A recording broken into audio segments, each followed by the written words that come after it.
One of the most powerful lessons that I learned is this: the quality of your life is determined by the quality of questions that you ask yourself and the answers to those questions. So when it comes to health, we have to be asking ourselves very powerful questions. And so I'm going to start off with one that can make all the difference in the world depending on how you answer it. And that question is, how do you know when you're healthy?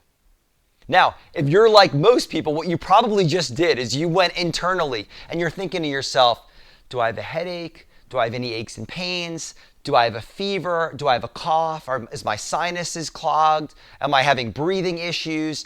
You're probably going through all those things in your head. And if you do have those things, the answer is probably that you would answer, I guess I'm sick.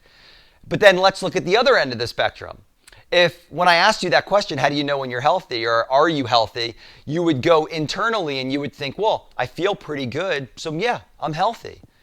And if you use that logic to answer that question, that is one of the main reasons why our healthcare system and our health as a society is in such a big trouble as we are today. And I'm going to give you an example why that is. Now, imagine that you went out tonight and you were so inspired by this talk that you went out and you went for some fresh seafood. And so you go to your favorite restaurant, you eat a nice grilled or baked piece of fish, and you are thinking, I am on the path to transforming my health. And you're so excited. And you finish eating and you're on the way home, and all of a sudden your stomach starts rumbling and you feel really nauseous. And you look at your significant other and you say, hey, we better get home quickly because I'm not sure if I'm going to make it. Finally, you get home, you race into the house, you run to the bathroom just in time to have a date with the porcelain altar. And you start throwing up and you have diarrhea and your stomach starts hurting. And then you start sweating, you develop a fever, you feel exhausted and run down. And if I walked by you at that very moment, which would be very weird, but let's just say I walked by you at that very moment and I asked you, are you sick or are you healthy? I bet you what you would answer is what? That you're sick, right? But are you really? Hold that for a second. Let me give you another example and then we're going to tie it together. When it comes to cancer and heart disease, I want you to finish this sentence for me. When it comes to cancer and heart disease, if you wait until there are symptoms associated with cancer and heart disease, it's too what? And if you answered late, you were correct. And cancer and heart disease are the leading killers that we have in our society today.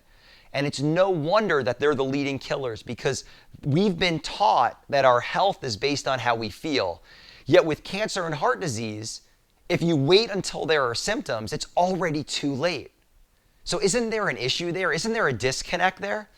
So I gave you an example where you feel really sick and run down because you ate bad food. But are you really sick? Now let's look at defining what health is for a moment. If we look at health is not based on how you feel, but a great definition for health is optimum cellular function. When every single part of your body is functioning optimally, every cell, every tissue, every nerve, every organ is functioning optimally, that's where true health comes from. And so if you ate bad food and you had a bacteria or a virus from that, if your body was healthy, if it was functioning appropriately, what do you think should happen? Exactly what happened when I walked by you. If your body was functioning well, it's going to develop a fever because a fever will fight off the virus or the bacteria. Your body is going to try to get rid of it out of its system, so it's going to throw up and go to the bathroom. You're going to be tired because your immune system requires a tremendous amount of energy, and so your body is going to allocate those resources towards fighting off an infection rather than running a marathon.